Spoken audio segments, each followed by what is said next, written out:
Lucky ने बरना की शाही बैठक में शामिल होते हुए वहां के दरबारियों को ये सुझाव दिया कि वो अपने अगले राजा का चुनाव आम जनता से वोट लेकर करें।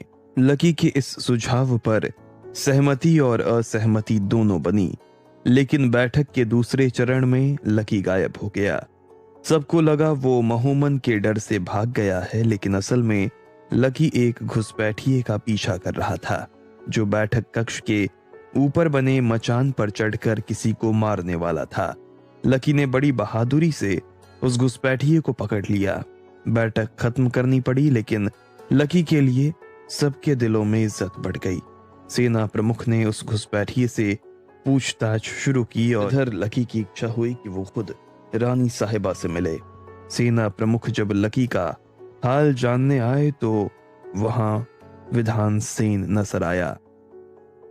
उसी ने बैठक में किरमान का नाम सुझाया था। सेना प्रमुख का एक सैनिक विधान के पीछे लग गया। सेना प्रमुख ये जानना चाहते थे कि आखिर इस विधान सेन ने बैठक में किरमान का नाम क्यों सुझाया। उसे देखने से तो वो एक समझदार और योग्य मंत्री मालूम होता था। शायद इसी वजह से वो शाही दरबार का हिस्सा भी था। लेकिन फिर किरमान जैसे विद्रोही को बरना का राजा बना देने का सुझाव रखना कहाँ की समझदारी है। जरूर इस विधान सेन की कोई सच्चाई है जो किरमान या उसके बाप रहमान से जुड़ी है। मुझे इसका पता लगाना ही होगा।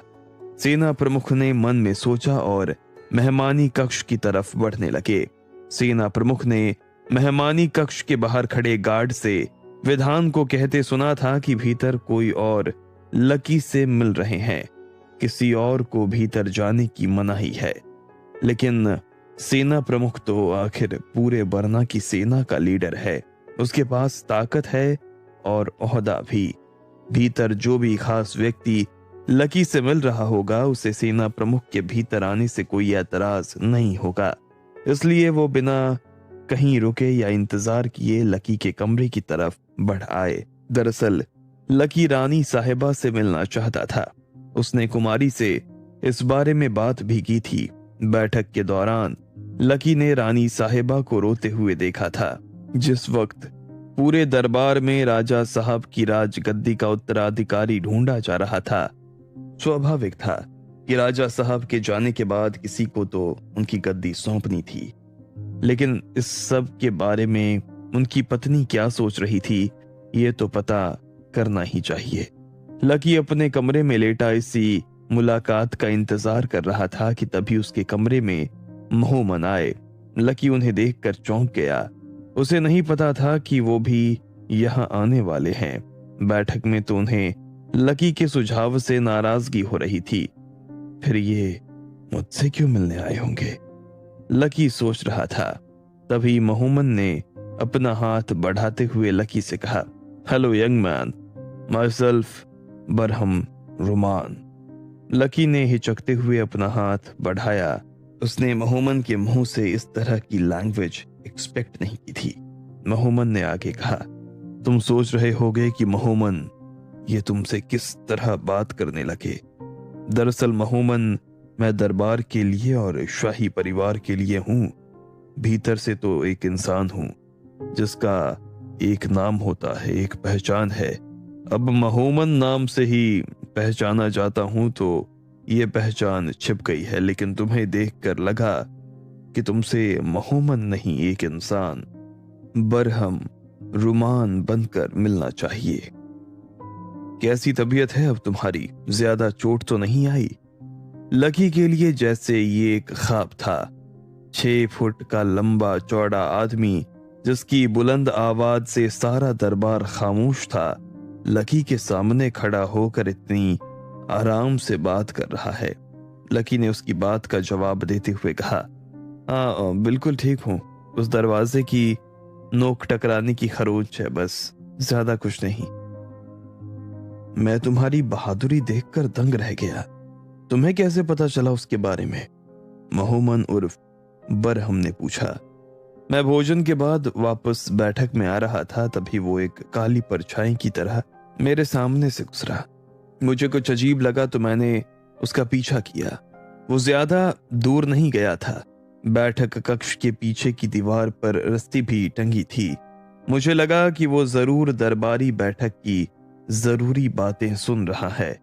उसे रंगे हाथों पकड़ने के ख्याल से मैं ऊपर चढ़ गया। बाद में पता चला कि उसके पास हथियार भी था। लकी ने अपने बिस्तर से उठकर बैठते हुए कहा, बहुत अच्छे। तुम देखने में जितने सीधे और सरल हो, असल में भीतर से उतने ही बहादुर और तेज हो। मोहम्मद ने लकी की तारीफ करते हुए कहा। लकी ने जवाब दिया, अरे नहीं, मेरी जगह कोई भी होता तो यही करता। इसमें बहादुरी की कोई बात नहीं है। मेरी किस्मत थी जो वो गिरा और मैं बच गया। अपनी बहादुरी को बहादुरी ना मानना भी बहादुरों के लक्षण है, मोहम्मद ने हंसते हुए कहा और फिर लकी से कहने लगे, बहुत जल्द पता लग जाएगा कि उसे किसने और किसके लिए भेजा था। आपको क्या लगता है वो किसे मारने आया होगा? लकी ने मोहम्मद से सीधे पूछ लिया।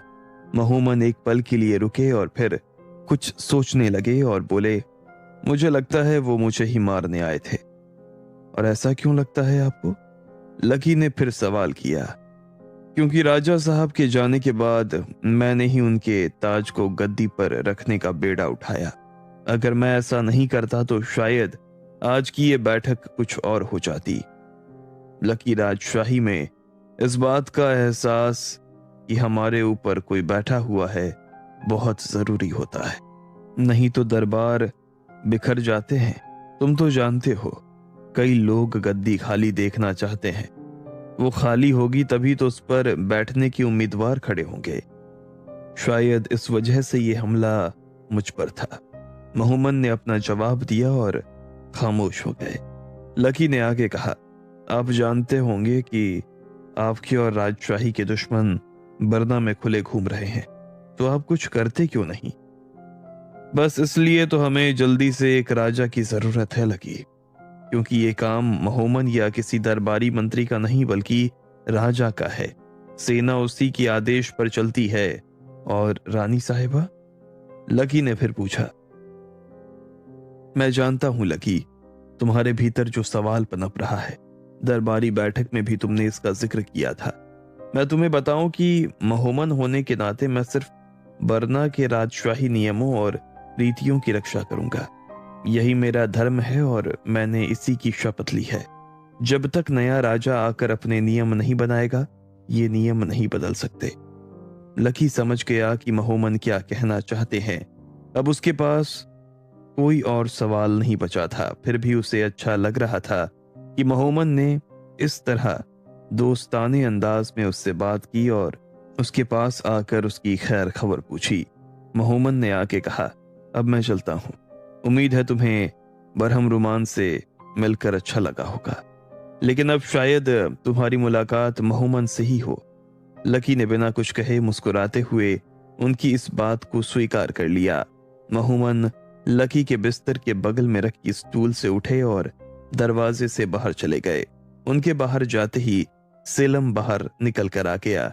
वो लकी के बिस्तर के पीछे लगे पर्दों में पीछे की तरफ एक कोने में छिपा बैठा था। मोहम्मद की बातें उसे भी प्रभावित कर गईं। उसने उछलकर लकी के बिस्तर पर बैठते हुए कहा, ये मोहम्मद तो गजब की मीठी खीर है। बाहर से देखने पर तो बेस्वाद सफेद दूध नजर आता है। अच्छा, तू इन्हें कब से जानता है? लकी ने सेलम से पूछा। बचपन से हर शाही समारोह फंक्शन में ये राजा साहब के करीब खड़े रहते थे। महल में आधी से ज्यादा चीजें इनसे पूछकर होती हैं। बचपन में तो मुझे इसको देखते ही डर लगता था, इतना लंबा चौड़ा आदमी। तुझे क्या लगता है, ये जो कह रहा था सच कह रहा था? लकी ने सेलम से पूछा। हाँ, मतलब नहीं कह रहा था, मैं तुझसे पूछ रहा हूं, लकी ने कहा। मुझे तो सही लग रहा था। तुझे कैसे पता झूठ था? सेलम ने पूछा। पता नहीं झूठ है या नहीं, लेकिन एकदम सच मानने में मुझे थोड़ी दिक्कत हो रही है। दिक्कत? कैसी दिक्कत? सेलम ने लकी को देखते हुए पूछा। वो मैं तुझे नहीं समझा पाऊंगा। तू एक काम कर, कुमारी को देख कर आ। अगर वो मिल जाए तो उससे पूछ कि मैंने जो काम कहा वो हुआ कि नहीं। कौन सा काम?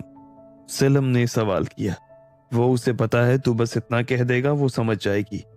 लकी ने जोर देकर कहा। अच्छा ठीक है, मैं जाता हूं, लेकिन तू सोना मत, हाँ, कहीं फिर कोई हमला ना हो जाए। सेलम ने आगाह करते हुए कहा। ठीक है, नहीं सोऊंगा, तू जा, लकी ने मुस्कुराते हुए कहा और बगल में रखे जग से ग्लास में पानी डालकर पीने लगा। सेलम वाकई उसका अच्छा दोस्त बन गया था, साए की तरह उसके साथ रह रहा था, लेकिन महल के बाकी लोगों पर भरोसा करने में उसे थोड़ी दिक्कत आ रही थी। बरना और इस राजमहल की कहानी बहुत उलझी हुई नजर आ रही थी। जो बाहर से जैसा दिखता है वो भीतर से अलग निकल जाता है। लकी को बार बार ऐसा ही महसूस हो रहा था, लेकिन एक बात थी जो पूरे दरबार में और धीरे धीरे बरना में भी उसका नाम होने लगा था। इस घुसपैठिए वाले किस्से के बाद तो उसका नाम हवा में आग की तरह फैल गया। जिस किसी ने ये हमला करवाया था, जाहिर है उन तक भी ये किस्सा और लकी का नाम पहुंचा होगा। बैठे बिठाए लकी के नए दुश्मन पैदा हो रहे थे, लेकिन उसे इस बात की कोई चिंता नहीं थी। इस वक्त उसके दिमाग में सिर्फ दो बातें चल रही थी। पहली तो रानी साहिबा से मिलना और दूसरी अपना फोन ठीक करवाना, ताकि वो राधिका और अपने घर वालों से बात कर सके। पिछले 3 दिनों से उसके साथ इतना कुछ अजीब सा घटा था कि वो अपनी राधिका से ठीक तरह से 2 शब्द भी नहीं बोल पाया था। वो उसे बहुत मिस कर रहा था।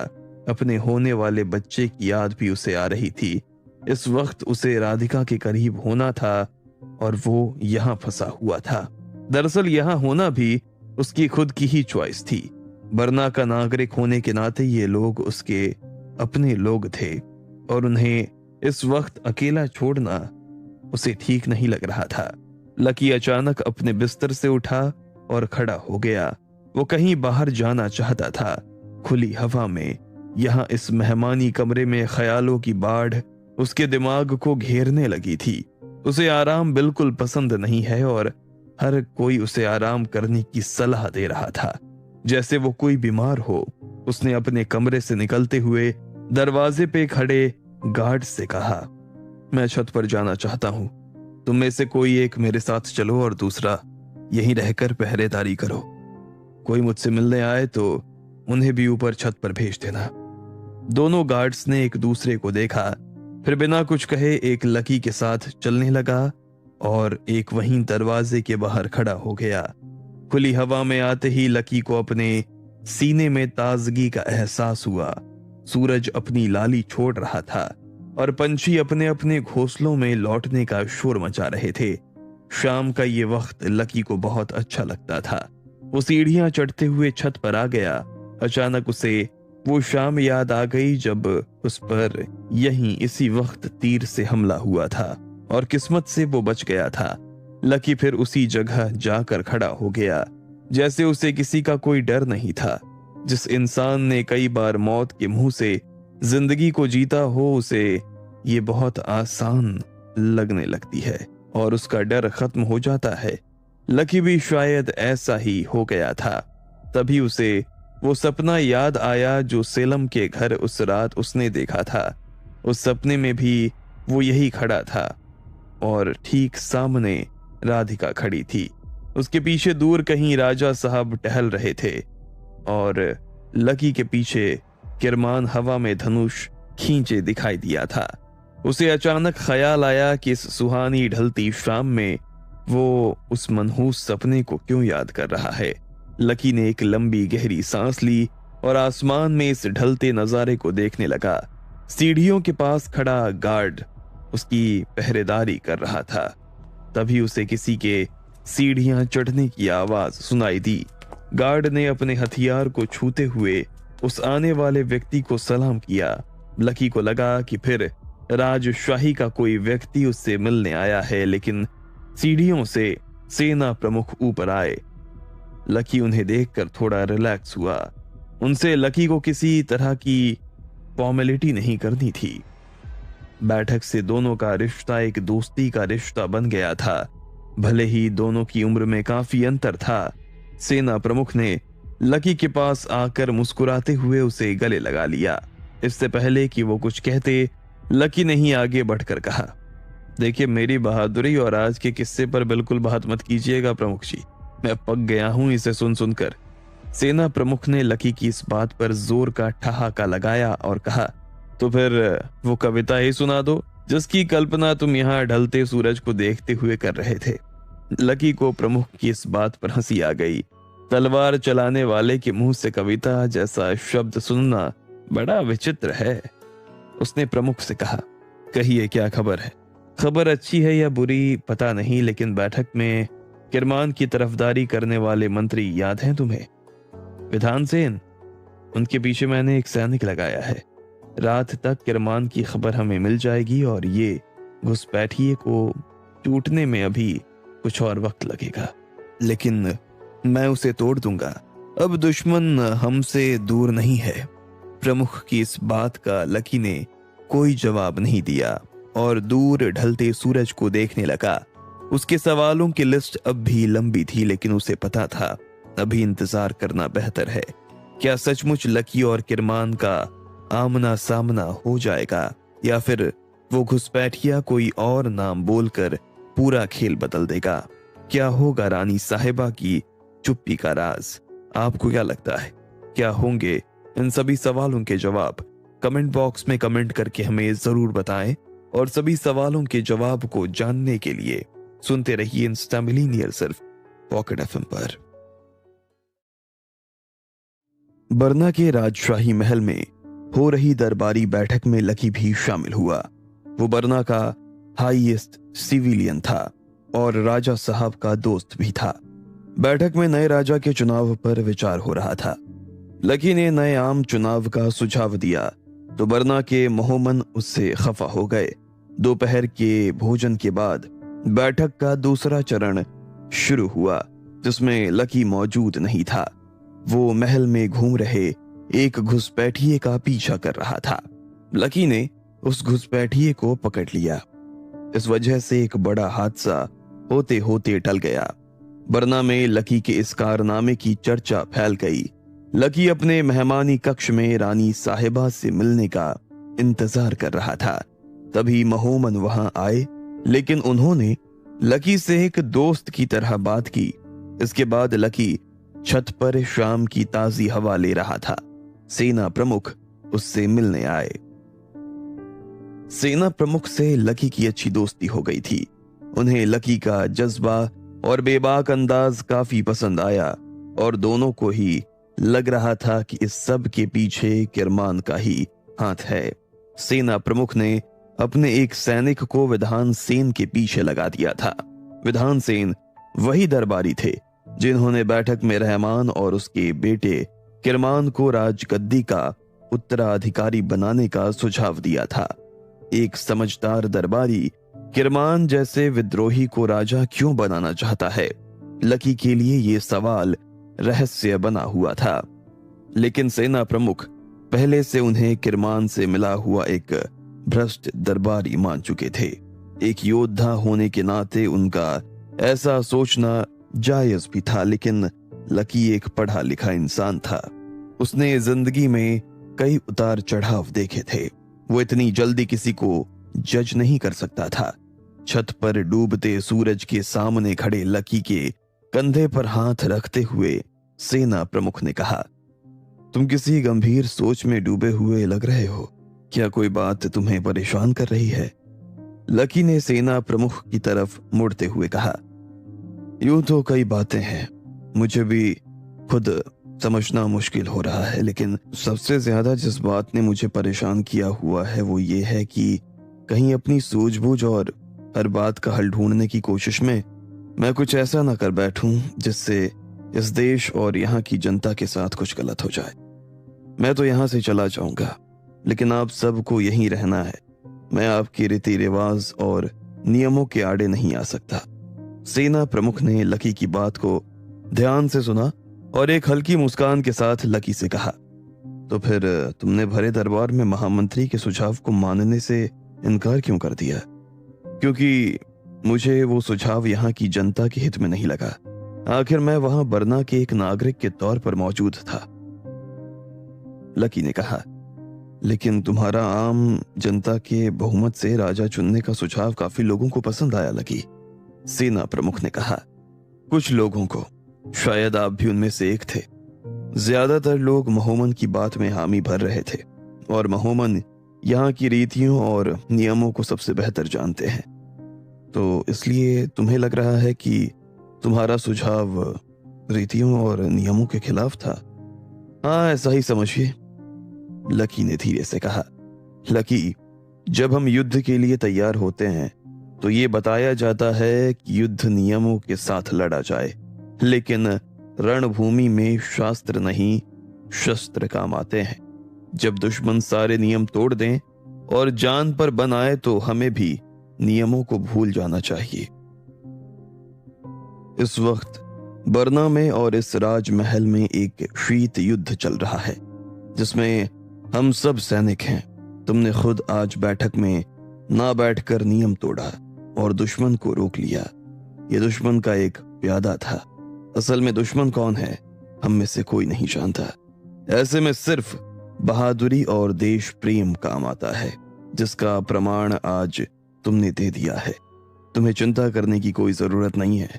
मुझे तुम पर पूरा भरोसा है। तुम उन लोगों में से हो जो नियमों को तोड़कर नए नियम बनाते हैं।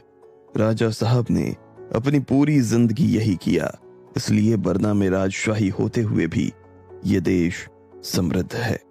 सेना प्रमुख की बात सुनकर लकी खामोश हो गया। उसके भीतर की हलचल कुछ शांत हुई।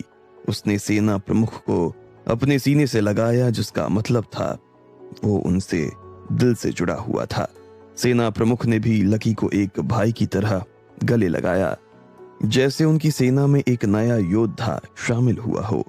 चारों ओर अंधेरा हो चुका था और आसमान में तारे निकल आए थे। लकी और सेना प्रमुख दोनों नीचे आ गए। महल मशालों की रोशनी से जगमगा रहा था।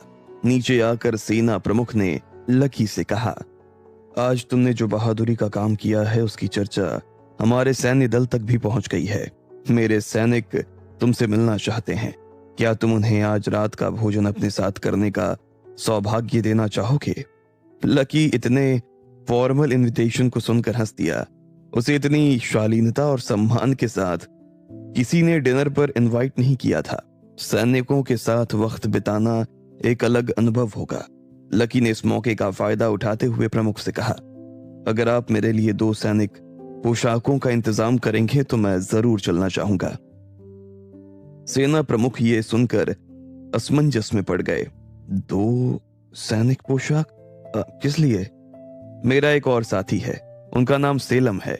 ये लड़ाई उनके बिना नहीं लड़ी जा सकती, लकी ने कहा। ये तो और अच्छी बात है।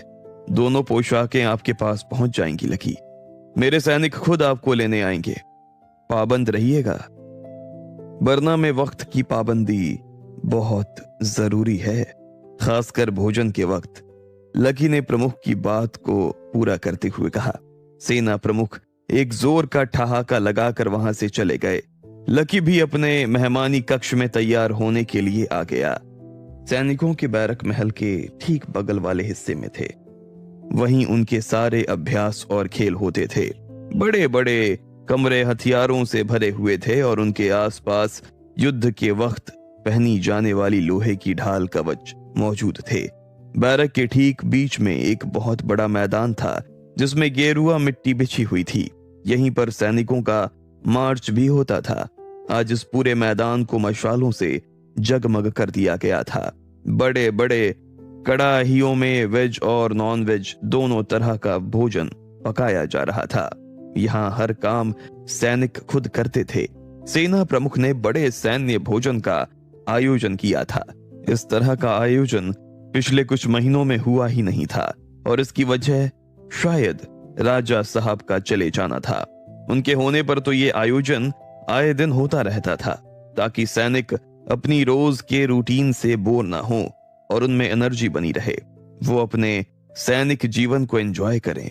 इस आयोजन के पीछे भी सेना प्रमुख का यही उद्देश्य था कि वो सैनिकों में आ रहे इस खालीपन और उदासी को खत्म करना चाहते थे।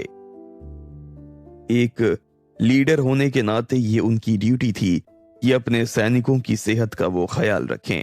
इसी आयोजन में लकी भी शामिल होने वाला था। लकी के मन में भी इसे लेकर काफी एक्साइटमेंट थी।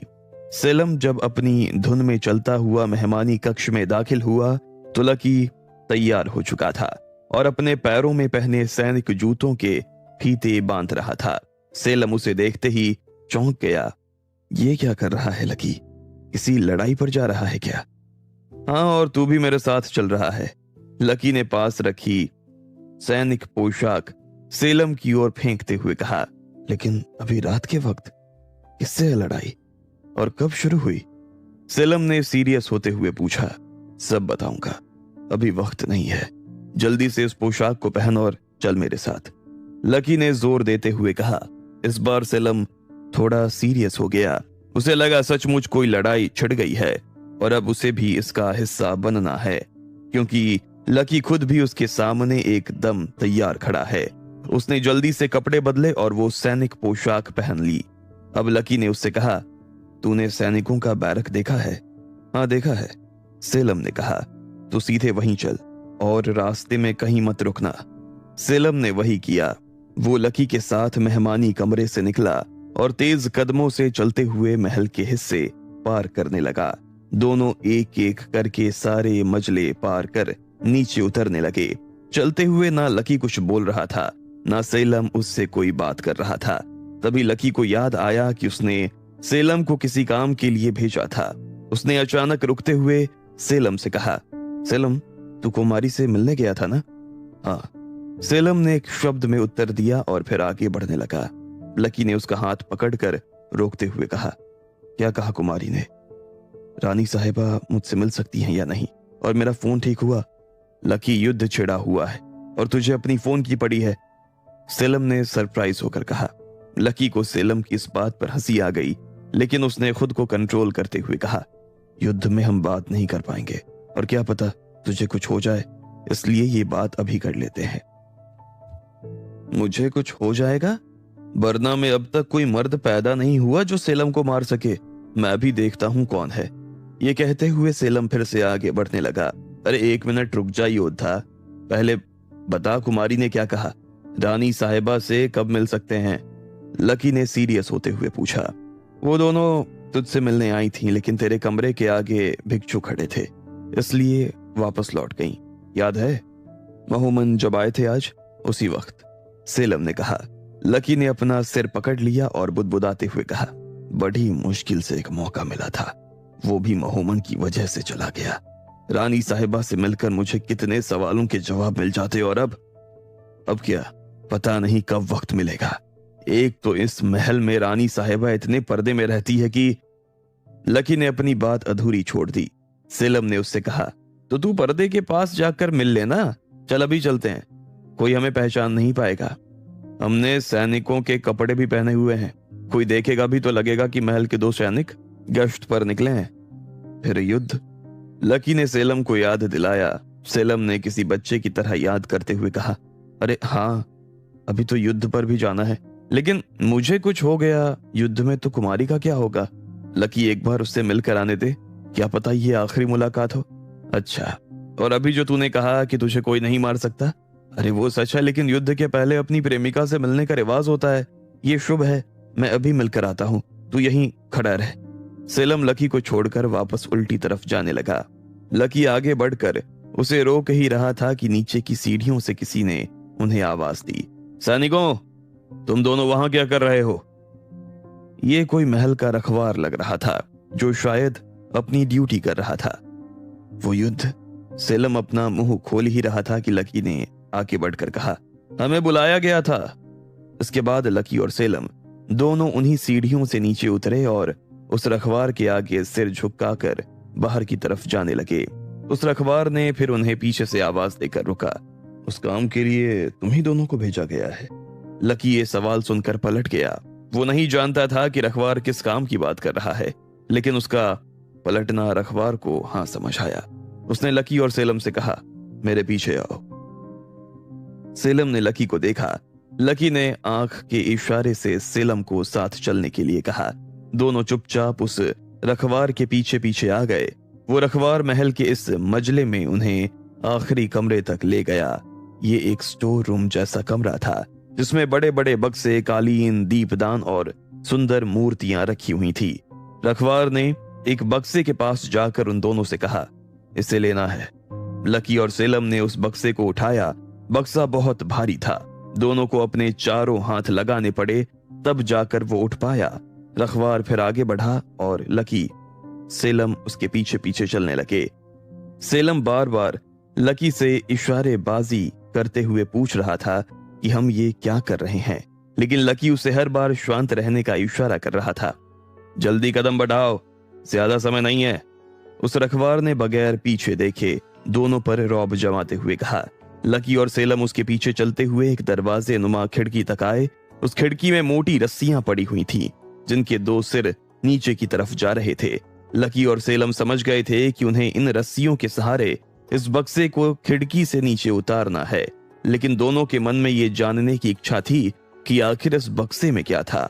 जैसे ही सेलम अपना हाथ छोड़कर बक्सा नीचे रखने लगा, लकी ने अपनी तरफ से उसे थोड़ा ऊपर उठा दिया।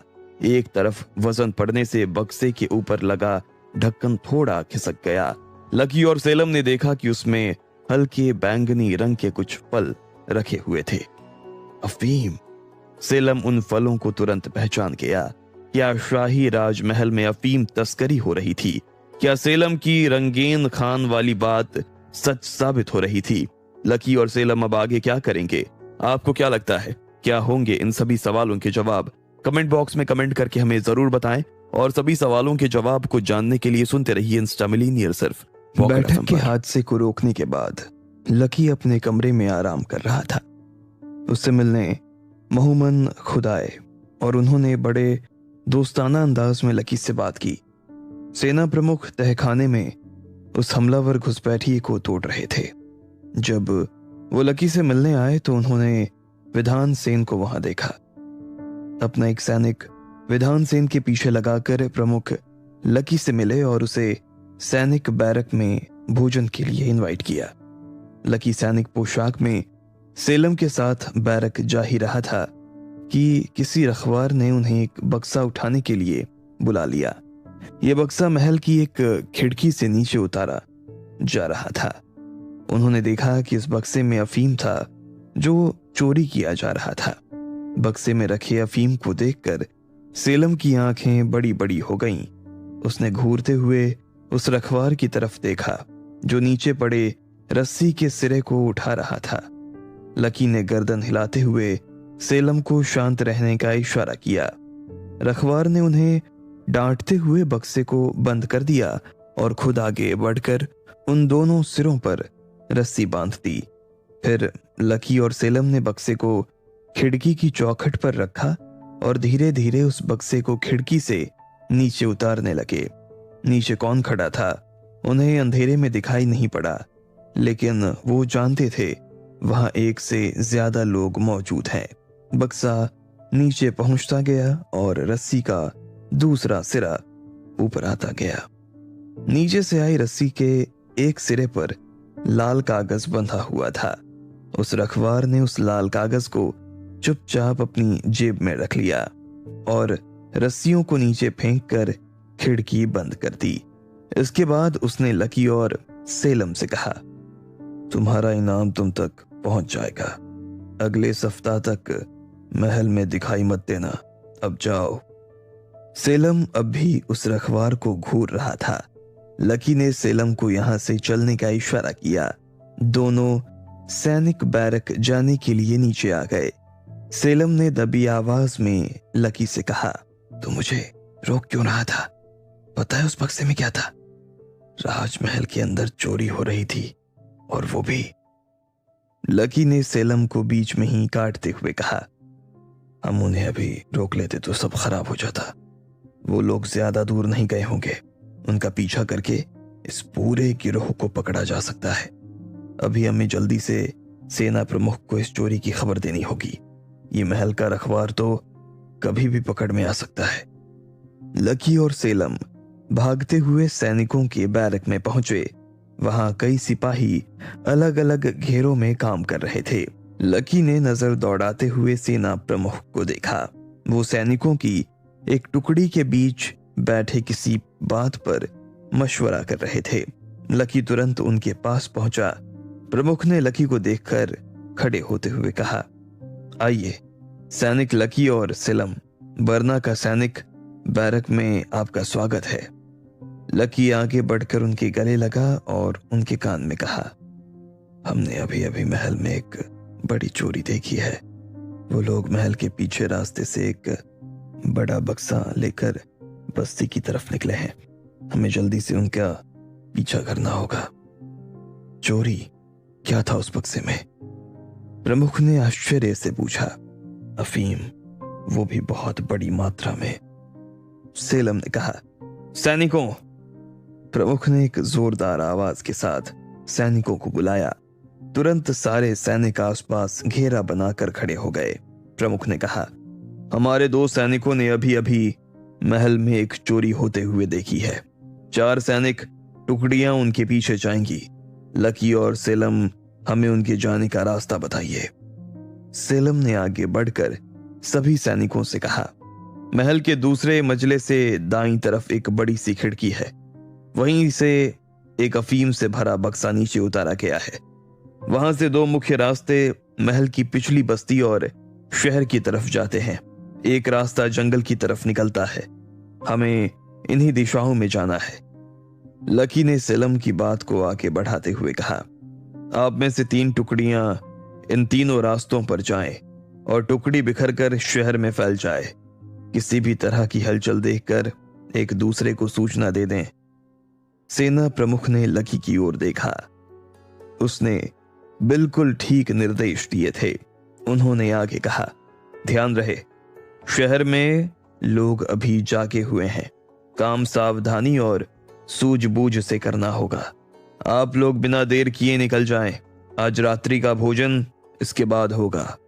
सेना प्रमुख लकी और सेलम ने एक एक टुकड़ी अपने साथ ले ली और उन चोरों का पीछा करने के लिए महल से निकल गए।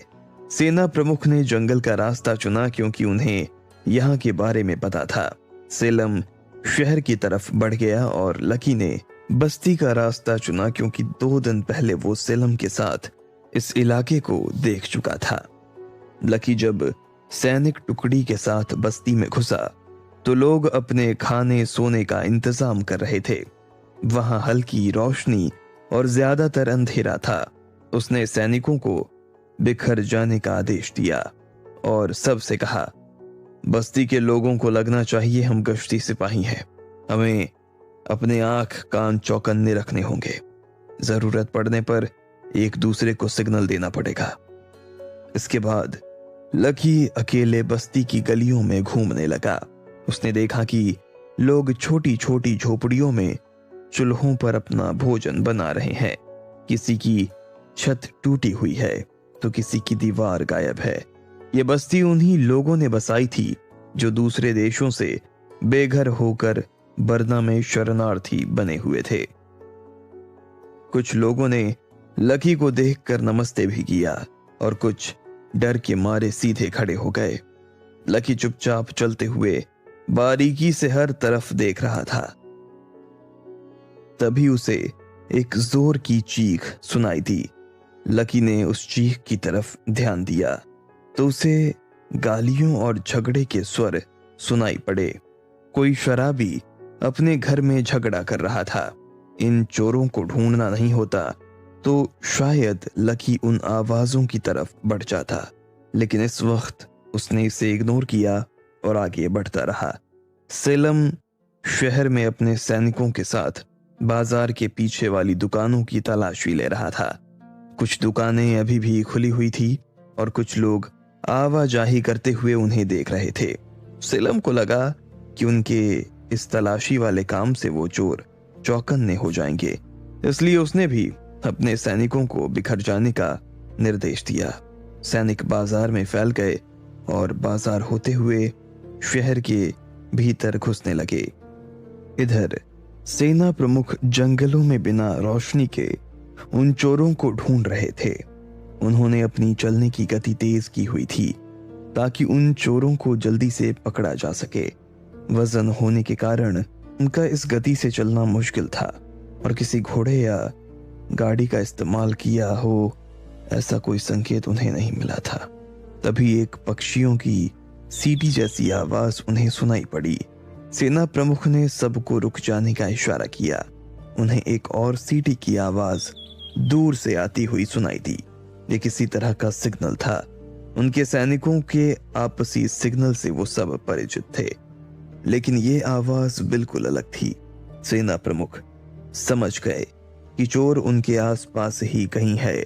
उन्होंने सैनिकों को अलग करते हुए इन सीटियों की तरफ बढ़ जाने का इशारा किया। सेना प्रमुख और उनके सिपाही दोगुनी गति से उनकी तरफ बढ़ने लगे। तभी उन्हें हल्की रोशनी दिखाई पड़ी, जैसे किसी ने छोटी मशाल जला रखी हो।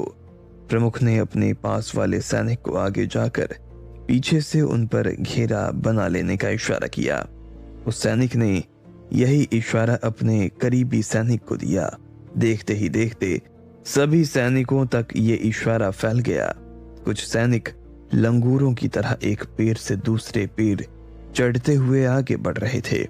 जैसे ही सेना प्रमुख उस मशाल की रोशनी के करीब पहुंचे, उन्हें कुछ 8-10 लोग दिखाई पड़े। वो खड़े आमने सामने थे और बक्सा उनके ठीक बीच में रखा हुआ था।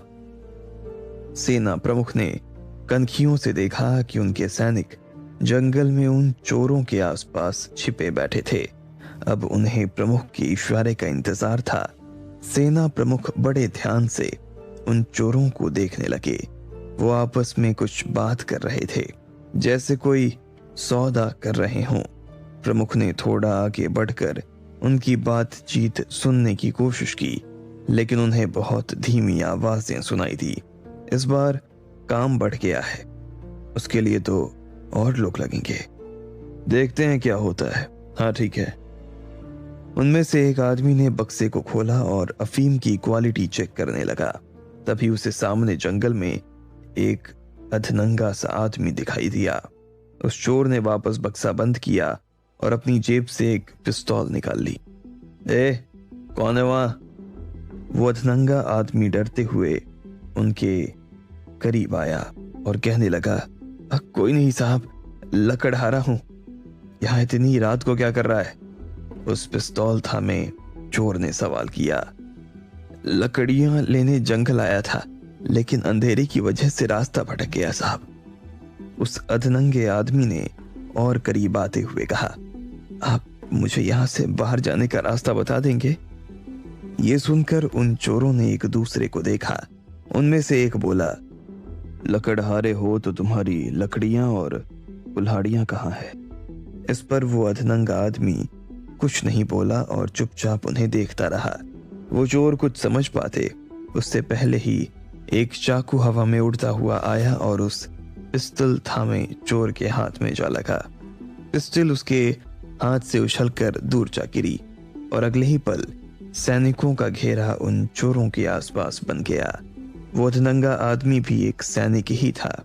सेना प्रमुख के इशारे पर ही उसने ये नाटक किया था। सैनिकों ने वो पिस्तौल और बाकी के हथियार उनसे छीन लिए और उन्हीं की लाई मोटी रस्सियों से उन्हें बांध दिया। 4 सैनिकों ने मिलकर उन बक्सों को उठाया और राजमहल की तरफ बढ़ने लगे। वो 8-10 चोर उनसे भी कम सैनिकों की गिरफ्त में राजमहल की तरफ बढ़ रहे थे। प्रमुख ने कुछ सिपाहियों को बस्ती और शहर की तरफ भेज दिया ताकि वो लकी और सेलम को इस बात की खबर दे दें कि चोरों को पकड़ लिया गया है। प्रमुख खुद सबसे पीछे चलते हुए उन चोरों पर नजर रखे हुए थे। बीच बीच में कोई सैनिक किसी चोर को थप्पड़ मारकर तेज चलने को भी कह रहा था। राजमहल के उस रखवार को इस बात की खबर पहले ही लग चुकी थी, क्योंकि लकी और सेलम के जाने के बाद उसे वो असली सिपाही मिले जो उस बक्से को उठवाने उनके पास आए थे। उन्होंने रखवार को बताया कि सैनिक बैरक में भोजन का आयोजन था, जिसकी तैयारी करने के कारण वो जल्दी नहीं आ पाए। जिस वक्त लकी और सेलम बैरक में पहुंचे थे, शायद उसी वक्त ये दोनों सिपाही वहां से निकलकर इस रखवार के पास आए थे, उस रखवार ने अपना सिर पीट लिया और उन दोनों सैनिकों को जल्दी से महल छोड़कर भाग जाने को कहा और खुद भी वहां से भाग गया। सेलम भी इन चोरों के पकड़े जाने की खबर सुनकर अपनी सैनिक टुकड़ी के साथ महल की तरफ लौट आया, लेकिन लकी को इस बात की खबर नहीं पहुंची थी। वो अभी भी उस बस्ती में ही घूम रहा था। वहां के लोग और उनकी हालत उसकी आंखों के सामने थे। उसे उन लोगों पर बहुत दया आ रही थी। जब प्रमुख अपने सैनिकों के साथ उन चोरों को लेकर वहां पहुंचे तो भोजन बनकर तैयार हो गया था। उन्होंने अपने सैनिकों से कहा, इन नमक हराम शाही चोरों को नमक का पानी पिलाओ और यहीं बैरक के सैनिक जेल खाने में डाल दो। ये आज हमें शाही दावत उड़ाते हुए देखेंगे। इन्हें भूख और प्यास दोनों लगेगी, लेकिन पीने का पानी भी इन्हें मत देना। सबको एक एक फीट की दूरी पर ऊपर वाली सलाखों से बांध देना ताकि ये बैठ भी ना पाए। सैनिकों ने वैसा ही किया। उन चोरों के मुंह में जबरदस्ती नमक का पानी डाला और उन्हें मैदान के सामने ही खुले जेल खाने में डाल दिया। ये जेल सैनिकों के लिए ही बनी थी। जो सैनिक अनुशासन तोड़ देते हैं उन्हें इन्हीं जेल खानों में रखकर सबक सिखाया जाता है। इसलिए आज सैनिकों को भी मजा आ रहा था कि इस जेल में उनके अलावा कोई असली चोर डाले जा रहे थे। सेलम जब अपनी टुकड़ी के साथ वापस आया तो उसकी आंखें चमक रही थी। आज वो सचमुच खुद को एक सैनिक की तरह देख रहा था। लकी और उसकी वजह से ही तो आज ये चोरी पकड़ में आ पाई थी, वरना महल में ये धांधली पता नहीं कब से चल रही थी। प्रमुख ने सेलम को गले लगाया और सैनिकों के जाम का एक प्याला थमाते हुए कहा, शाही सेना में तुम्हारा फिर से स्वागत है। सैनिक वीर बहादुर बढ़े चलो। तभी सेना ने एक साथ कहा, बहादुर वीर बढ़े चलो। सारा मैदान इस नारे से गूंज उठा। प्रमुख ने आगे कहा, यह सेना के बहादुरों का नारा है, आज से तुम भी इसका हिस्सा हो। कहते हुए प्रमुख ने सेलम से अपना जाम टकराया और एक सांस में उसे खत्म कर दिया। इसके बाद सेलम ने पूछा, लकी नजर नहीं आ रहा? मुझे लगा वो भी तुम्हारे साथ लौटेगा। उसके सैनिक तो एक एक करके लौट रहे हैं। प्रमुख ने कहा। सेलम ने चिंता जताते हुए कहा, कहीं वो फिर से किसी मुसीबत से निपटने तो नहीं लग गया ना? मतलब वो जब से यहां आया है कोई ना कोई मुसीबत ले ही लेता है, या मुसीबत खुद उसके पास चलकर आ जाती है। सेलम ने कहा और उन्हें लकी पर मेहमान कक्ष की छत पर हुए हमले के बारे में बताया। तुमने ये बात पहले क्यों नहीं बताई? अब तो हमें खुद उसे लेने चलना चाहिए, प्रमुख ने कहा और सैनिकों को अपना भोजन शुरू करने का आदेश देकर सेलम के साथ बाहर आ गए। क्या लकी फिर किसी मुसीबत में फंसने वाला था, या बस्ती में कुछ ऐसा था जिसने उसे रोक लिया था? आखिर इन चोरों से किस राज का पर्दा उठेगा? आपको क्या लगता है? क्या होंगे इन सभी सवालों के जवाब? कमेंट बॉक्स में कमेंट करके हमें जरूर बताएं और सभी सवालों के जवाब को जानने के लिए सुनते रहिए इंस्टा मिलीनियर सिर्फ पॉकेट एफएम पर। लकी और सेलम को बरना के सेना प्रमुख ने अपने सैनिक बैरक में भोजन पर बुलाया था। लकी ने अपने और सेलम के लिए सैनिक पोशाक मंगवाई और तैयार होकर भोजन के लिए जाने लगे। लकी ने सेलम से रानी साहिबा के बारे में पूछा। उसने बताया कि वो लकी से मिलने आई थी, लेकिन उस वक्त मोहम्मद उसके कमरे में आए हुए थे। लकी रानी साहिबा से राजा साहेब और बरना की इस राजनीतिक उथल पुथल के बारे में बात करना चाहता था, जानना चाहता था। तभी एक रखवार ने उन्हें सैनिक समझकर बक्सा उठवाने बुलवा लिया। वो इस बक्से को महल के दूसरे मंजिले की खिड़की से नीचे उतार रहे थे। लकी और सेलम ने देखा उसमें अफीम था और ये चोरी हो रही थी। उन्होंने तुरंत सेना प्रमुख को इसकी खबर दी और सैनिकों के साथ 3 टुकड़ियों में चोरों को खोजने निकल पड़े। आखिरकार चोर पकड़े गए, लेकिन लकी वापस नहीं लौटा। सेना प्रमुख और सेलम लकी को ढूंढने के लिए बस्ती की तरफ निकल गए, लेकिन लकी उन्हें कहीं नजर नहीं आया। उन्होंने कुछ सैनिकों को महल में भेजकर भी देखा कि कहीं लकी अपने मेहमानी कक्ष में ना आया हो, लेकिन वो वहां नहीं था। उन्होंने वहां के लोगों से पूछताछ शुरू की। लोगों ने बताया कि उन्होंने लकी को बस्ती के भीतर नीचे की तरफ जाते हुए देखा है। सेलम और सेना प्रमुख उसी दिशा में आगे बढ़ने लगे। उन्होंने आगे जाकर देखा तो एक झोपड़ी के आसपास कुछ लोगों की भीड़ लगी हुई थी। सब लोग खामोश खड़े थे। सेलम ने आगे बढ़कर भीड़ से रास्ता बनाया और अंदर झांका तो उसे लकी दिखाई दिया। वो उस झोपड़ी में खामोश बैठा था और उसके सामने चारपाई पर एक जवान लड़के की लाश पड़ी हुई थी। सेलम और सेना प्रमुख ये देखकर दंग रह गए। लकी? सेलम ने लकी को देखकर कहा। लकी ने अपनी नजर उठाई तो उसकी आंखें लाल थी, जैसे उनमें खून उतर आया हो। सेलम लकी के पास बैठते हुए बोला, क्या हुआ लकी? ये सब क्या है? लकी कुछ नहीं बोल पाया। वो सामने चारपाई पर पड़े लड़के की लाश को ही देख रहा था। वो लाश पूरी तरह नीली पड़ चुकी थी और शरीर पूरी तरह सूख गया था। झोपड़ी में नीचे बैठे दो बुजुर्ग अपनी सूखी आंखों से उस लड़के को देख रहे थे। ये दोनों इसके माँ बाप हैं। एक लौता लड़का था सेलम, मेरी आंखों के सामने ही। लकी इसके आगे कुछ नहीं बोल पाया। उसकी आवाज जैसे गले में ही रुंध गई थी। सेलम ने आसपास खड़े लोगों से पूछा, कोई मुझे बताएगा इस लड़के को क्या हुआ है?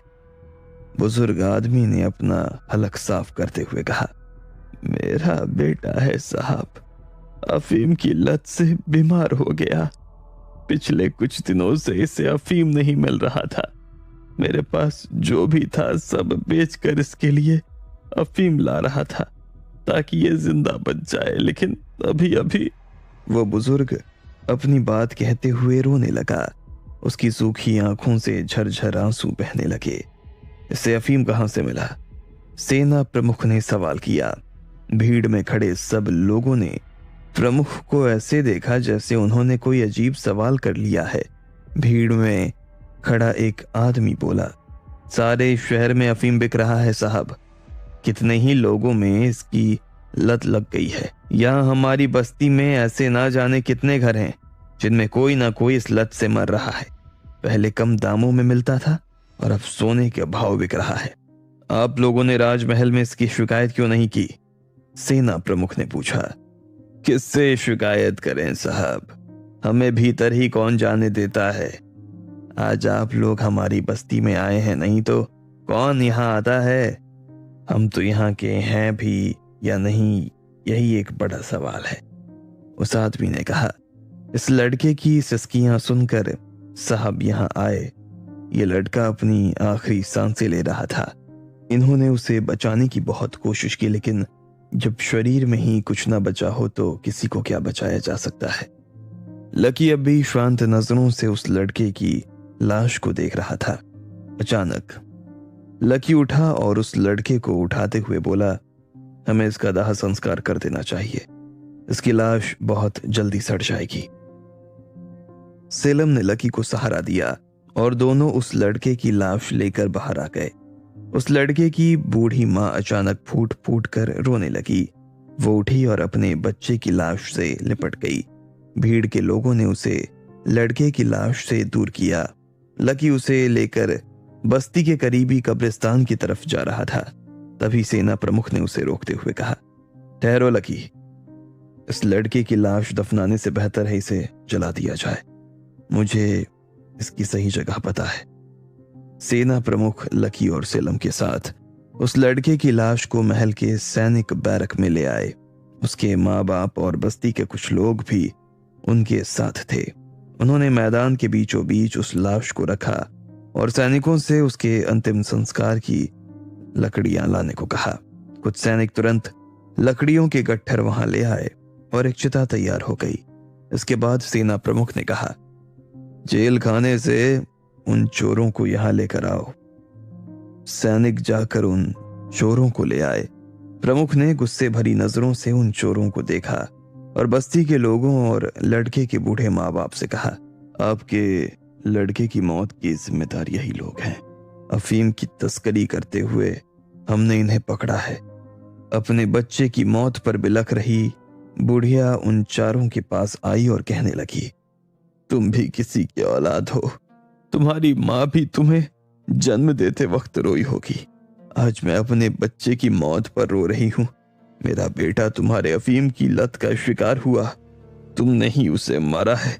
भगवान तुम्हें कभी माफ नहीं करेगा, कभी माफ नहीं करेगा। सेलम ने सहारा देकर उस बुढ़िया को उठाया और उन चोरों की तरफ देखा।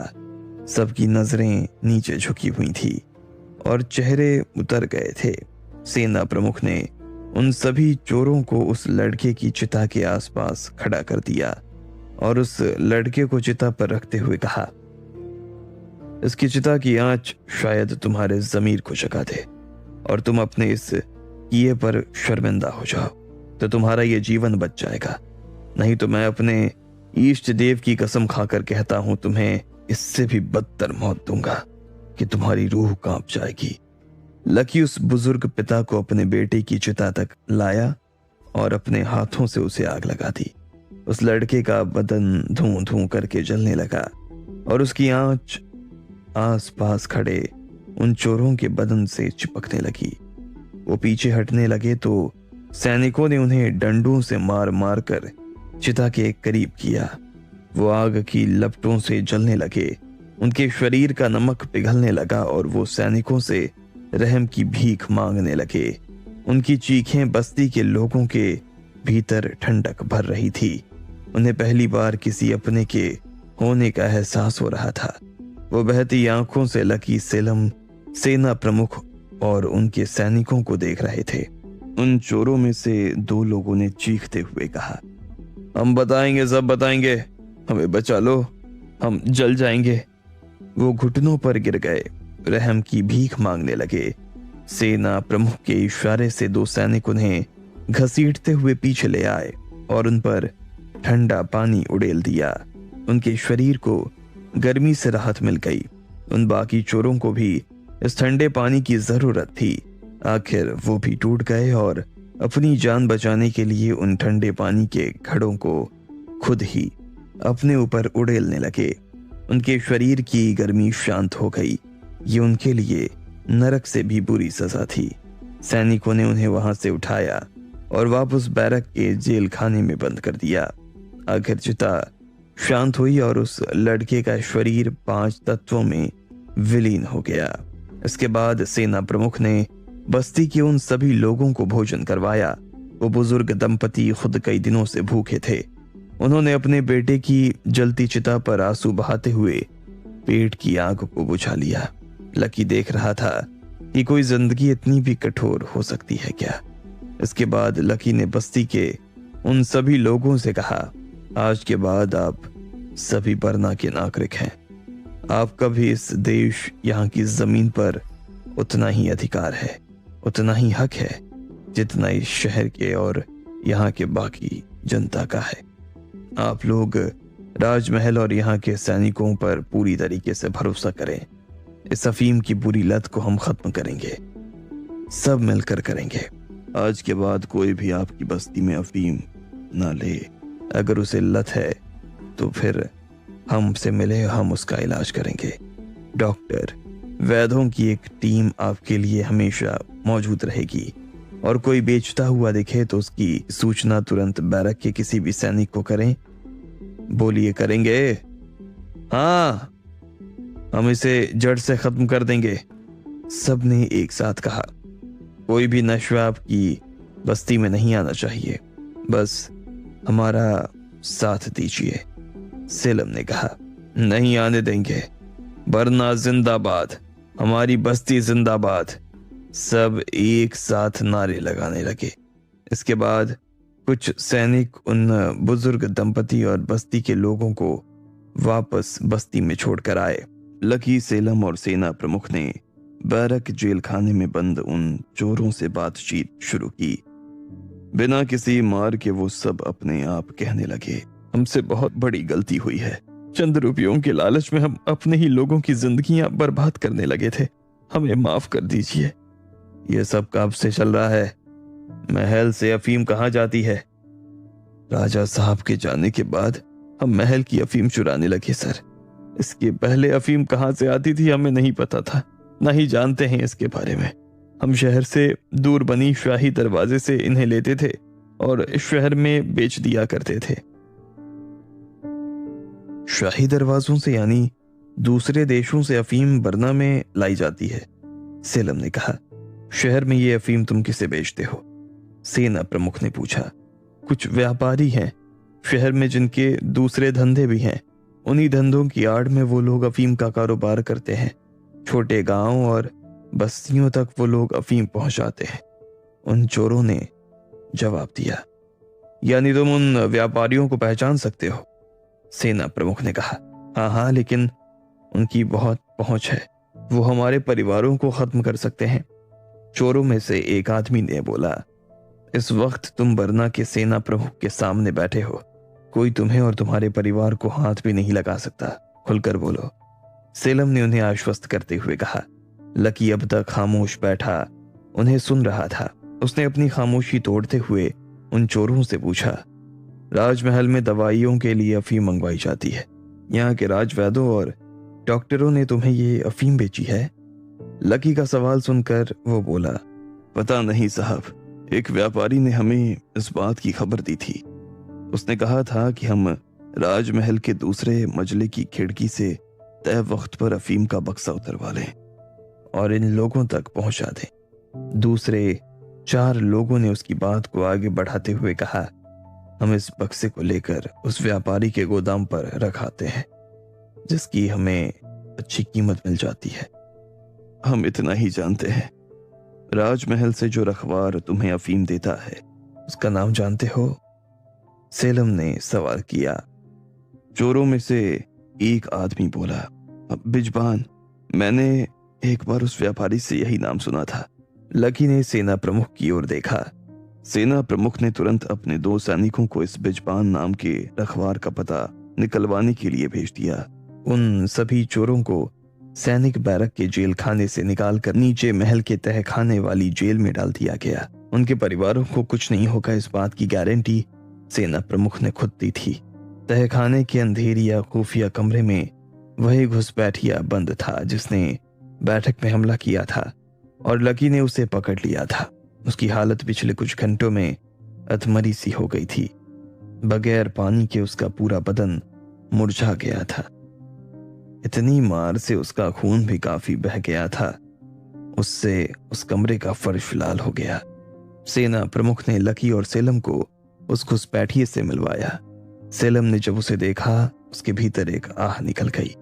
वो कमरे के बीचों बीच लटका बेहोश हो चुका था। सेना प्रमुख की बुलंद आवाज भी उसे होश में नहीं ला पाई। उन्हें लगा शायद वो मर चुका है। लकी ने पास रखी बाल्टी का पानी उठाकर उसके ऊपर छिड़का तो उसके बदन में कुछ हरकत हुई। उसमें अब भी जान बाकी थी। उसने जब अपनी आंखें खोली तो उसे 3 धुंधली आकृतियां नजर आईं। कुछ देर के बाद उसे लकी का चेहरा नजर आया। घुसपैठिए के चेहरे पर हल्की सी मुस्कान तैर गई। उसे याद आया कि इसी इंसान ने उसे पकड़वाया था। उसके हंसते चेहरे को देखकर सेलम ने कहा, इतनी मार खाकर भी हंस रहा है, तुझे अपनी जान की परवाह नहीं है? घुसपैठिए के हलक से एक टूटी हुई आवाज निकली, मेरी जान देश कुर्बान, वरना जिंदाबाद। लकी ये बात सुनकर दंग रह गया।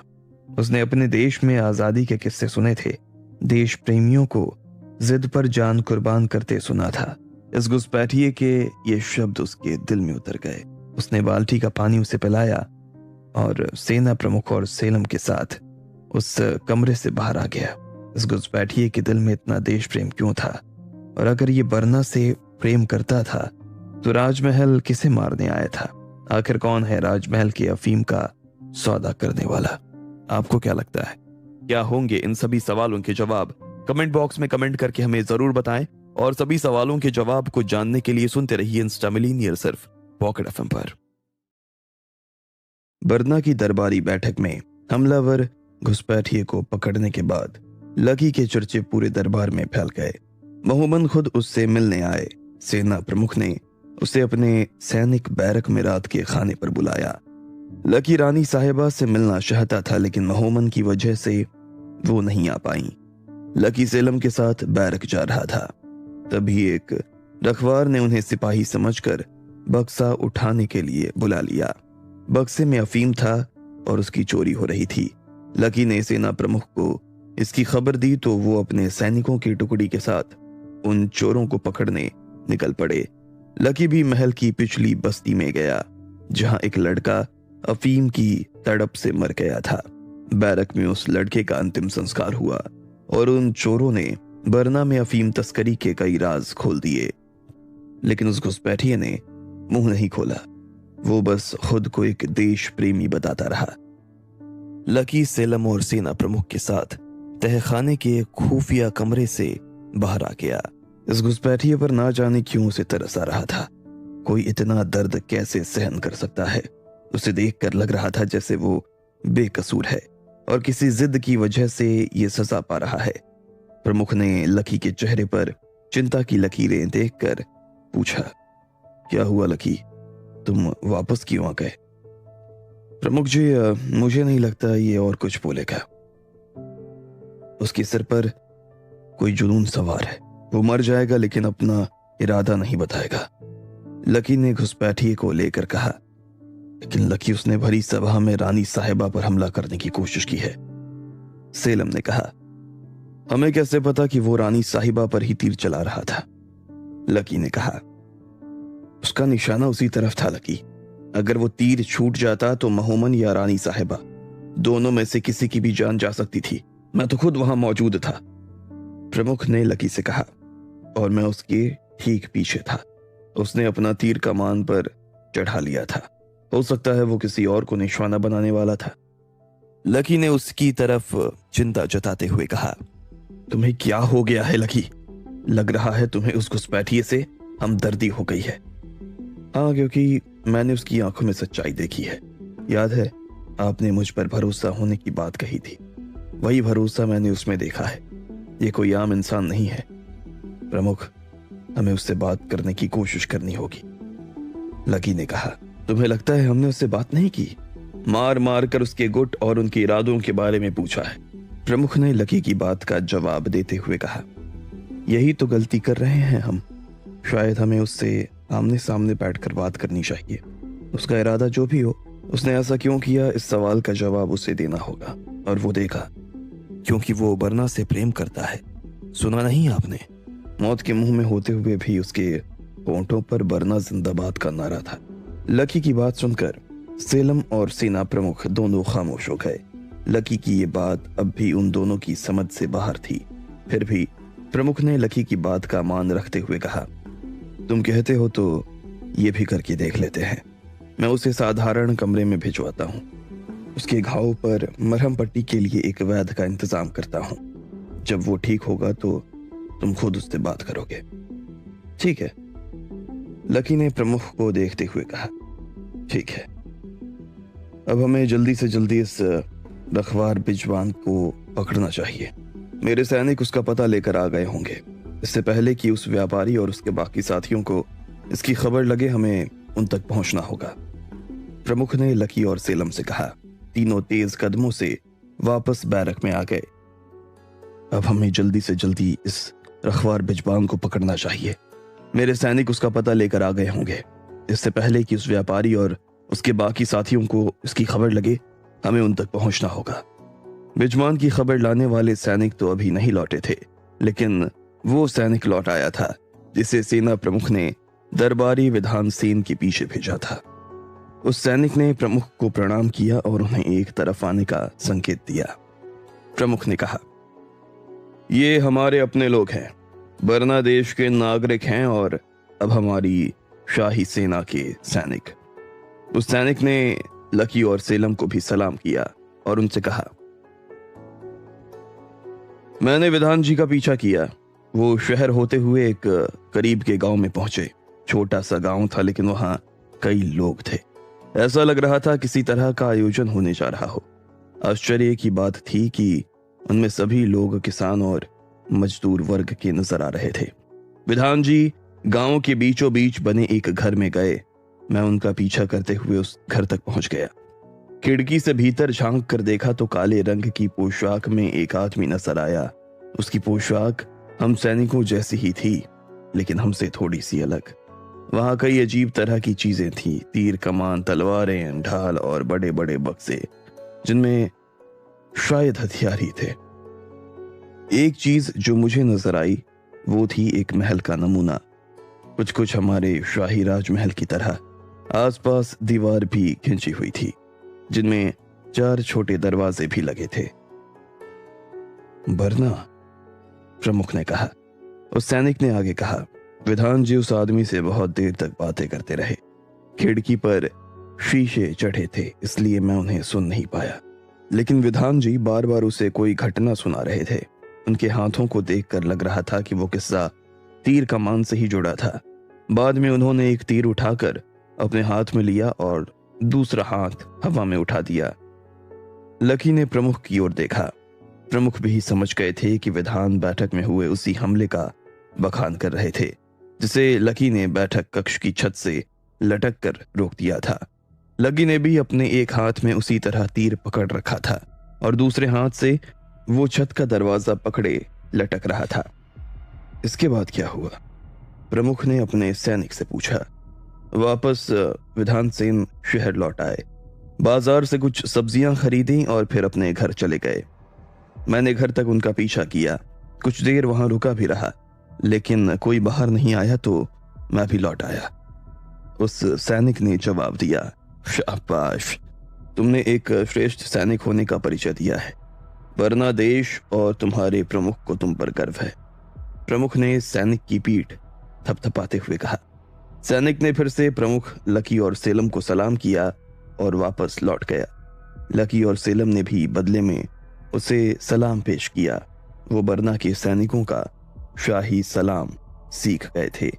क्या लगता है प्रमुख, ये काले कपड़ों वाला आदमी कौन होगा जिससे विधान सेन मिलने गए थे? सेलम ने पूछा। किरमान, और कौन होगा? उसी ने अपना ये घुसपैठिया भेजा है महल में। उसने भी इसी तरह के काले कपड़े पहने थे और उसके पास भी तीर कमान था, प्रमुख ने कहा और लकी से पूछा। क्या चाहते हो? अब भी इस घुसपैठिए से बात करना चाहोगे? जरूर, अब तो मेरी इच्छा और बढ़ गई है, लेकिन पहले हमें इस अफीम वाले किस्से को खत्म करना है, नहीं तो ये सारे लोग चौकन्ने हो जाएंगे और अपने अपने दड़बड़ों में छिप जाएंगे, लकी ने कहा। सही कह रहा है लकी, बाहर के दुश्मन से पहले हमें भीतर के दुश्मन को पकड़ना चाहिए, सेलम ने प्रमुख से कहा। तभी वो दोनों सैनिक दौड़ते हुए आए और प्रमुख को सलाम करते हुए कहने लगे। बिजबान महल से फरार है, लेकिन उसके घर का पता मिल गया है। वो शहर में ही अपने परिवार के साथ रहता है। पता लगा है कि उसके साथ वो 2 सैनिक भी फरार हैं जिन्होंने बक्सा उतारने में उसकी मदद की थी। ये सुनकर लकी और सेलम ने एक दूसरे को देखा। लकी ने कहा, वो बक्सा तो हम ही ने उतारा था, तभी तो हम इस चोरी के बारे में जान पाए। सवाल तो ये है कि वो 2 सैनिक कौन थे जो बिजबान हमें समझ बैठा था। ये सुनकर प्रमुख और सामने खड़े दोनों सैनिकों के चेहरे उतर गए। वो नहीं जानते थे कि नियति की विद्रोह भ्रष्ट छाया उनके अपने सैनिकों पर भी पड़ चुकी थी। प्रमुख ने सामने खड़े दोनों सैनिकों से कहा, यह बात तुम दोनों से कहीं बाहर नहीं जानी चाहिए। वो 2 सैनिक जो भी होंगे इस वक्त महल से जा चुके होंगे। हमें उन्हें भी जल्दी पकड़ना पड़ेगा और हम पकड़ लेंगे, लेकिन बाकी सैनिकों को ये बात पता लग गई तो उनमें आपसी शक फैल जाएगा। इसका कोई इलाज नहीं है। हम इस बैरक में भाइयों से भी बढ़कर हैं और दूसरों के लिए जान न्यौछावर करते आए हैं। कहीं ऐसा ना हो कि एक भाई दूसरे भाई के लिए जान देने से पहले किसी सोच में पड़ जाए। सैनिकों को अपने सेना प्रमुख की बात गहराई से समझ में आ गई। उन्होंने बुलंद आवाज में नारा लगाया, वीर बहादुर जिंदाबाद। बैरक में आसपास मौजूद जिस भी सैनिक के कान में ये नारा पहुंचा, उसने वहीं से आवाज लगाई, जिंदाबाद। इसके बाद सेना प्रमुख ने सेलम और लकी से कहा, आप लोग बहुत थक गए होंगे, जाकर आराम करिए। मैं अपने सैनिकों के साथ शहर जाता हूं। बिजबान जरूर अपने घर गया होगा, उसे वहीं से पकड़ना होगा। लकी ने तुरंत सेना प्रमुख की बात का मुंह तोड़ जवाब दिया। आप भूल रहे हैं कि हम बरना के सैनिक हैं। इस वक्त आराम करने से ज्यादा जरूरी है हमारा आपके साथ चलना, और इस बदतमीजी के लिए हम अपने सेना प्रमुख से माफी मांगते हैं। सेलिम ने लकी की बात के आगे जोड़ते हुए कहा। सेना प्रमुख ने जवाब में एक शब्द नहीं कहा और दोनों को अपने सीने से लगा लिया, जिसका मतलब था वो उनके दिल से जुड़ गए हैं। इसके बाद तीनों साधारण कपड़ों में शहर की ओर निकल गए ताकि कोई उन्हें पहचान ना सके। वो सैनिक भी उनके साथ हो लिए जो बिजबान का पता जानते थे। सेलिम ने जेल में बंद उन अफीम चोरों से उस व्यापारी का भी पता निकलवा लिया जो बिजबान से अफीम खरीद कर बरना में बेचता था। शहर के रास्ते में प्रमुख ने लकी से कहा, तुम पिस्तौल चलाना जानते हो? हाँ, और भी बहुत कुछ जानता हूं, ये उनमें से एक है, लकी ने शरारती स्वर में कहा। प्रमुख ने जेब से पिस्तौल निकाली और लकी को थमाते हुए बोला, ये मुझे उन चोरों से ही मिली है, मेरे किसी काम की नहीं है, तुम रख लो, शायद काम आ जाए। लकी ने पिस्तौल लेते हुए कहा, इसका मतलब दुश्मनों के हथियार हमसे ज्यादा तेज हो गए हैं, हमें और चौकन्ना रहना होगा। मुझे तो अपनी तलवार पर ही ज्यादा भरोसा है, लेकिन तुम इसे ठीक समझो तो हम अपने सैनिकों के लिए ये इंतजाम कर सकते हैं, इससे हमारी शक्ति दोगुनी होगी, प्रमुख ने चलते हुए कहा, और बड़े बड़े भालुओं तीर तरकशों का बोझ भी हल्का हो जाएगा। सेलिम ने साथ चल रहे सैनिकों की तरफ आंख मारते हुए कहा। सेना प्रमुख इसे सुन नहीं पाए और आगे बढ़ते रहे। वो सब शहर के बीचों बीच में आ गए। शहर में लगभग अंधेरा हो गया था, लोग अपने घरों में सो चुके थे।